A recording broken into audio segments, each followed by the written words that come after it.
If you watched my last vlog where I was talking about the revisions and what I was doing with my manuscript, so you might already know that I am struggling to look at my manuscript objectively.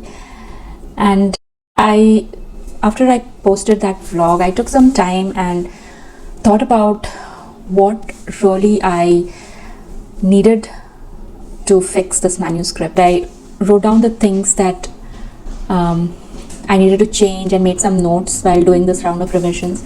So based on all that, I actually wrote down the things, like clubbed them together. What were the structural things that I could see, and what were the the story plot things that I could see that I needed to fix.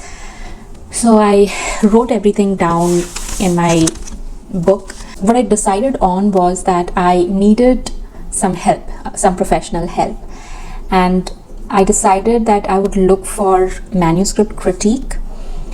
I haven't done this before, and I looked up what it entails, and it quite matched with what I actually feel that I need for this book.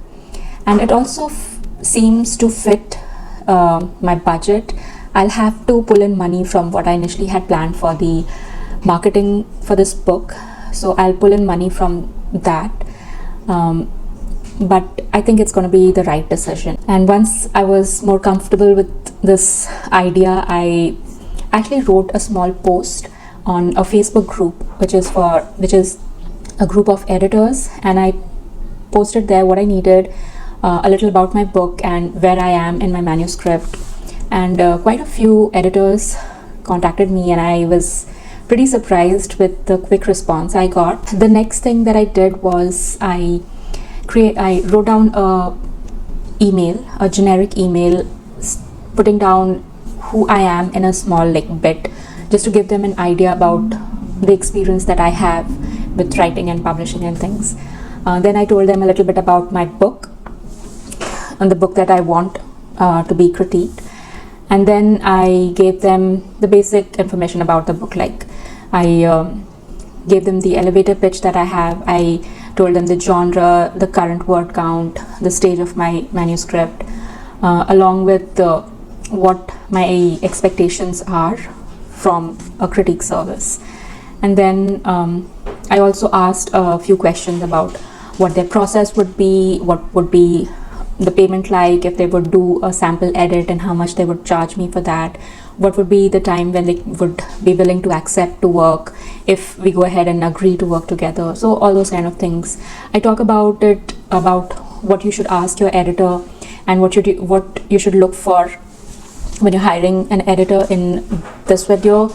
So in case if you want to just see what that is, I go over it in that video. And I went back and forth with a few of the people who contacted me, and I would say everyone who contacted me had very good credentials. And that goes to show that these Facebook groups can be a good place to get people with good experience and good credentials.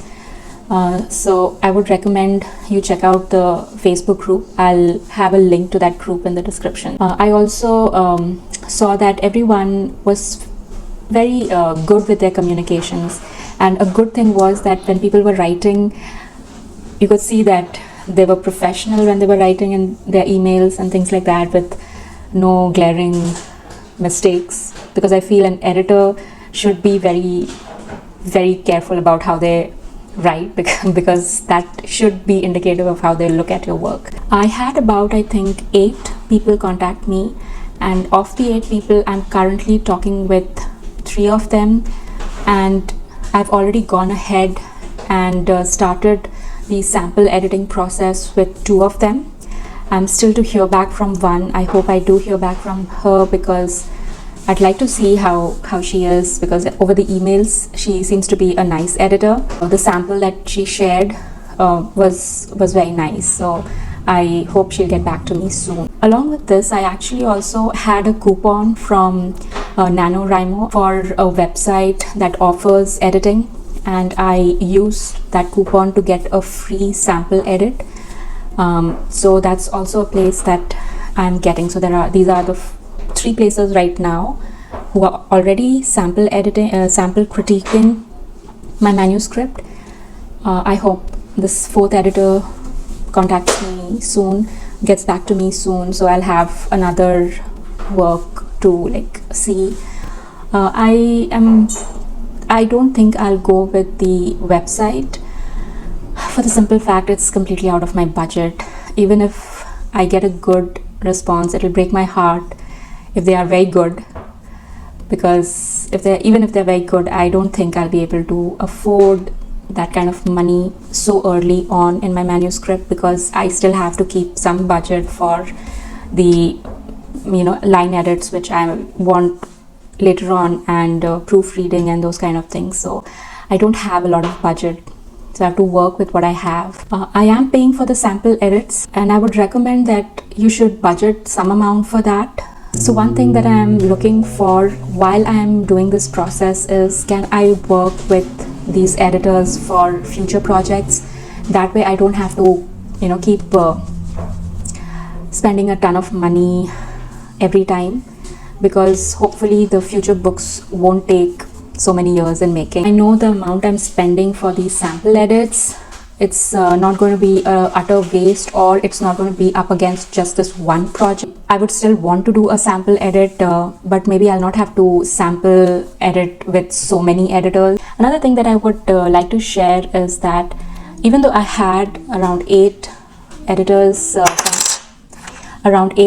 contact me, a few of them, it was very easy to see if they were right fit for me. So I did not go ahead with a lot of details with them. One of them was very kind enough to realize that she was not a right fit for me. So that was another good thing. We didn't waste too much of each other's time. So that's a good thing to keep in mind, that you will have to be conscious that not just you, but also the editor might realize that this project might not be the right fit for their body of work, because even editors want to work and build their portfolio, so they want to work with the right projects, the projects that they feel is right for them.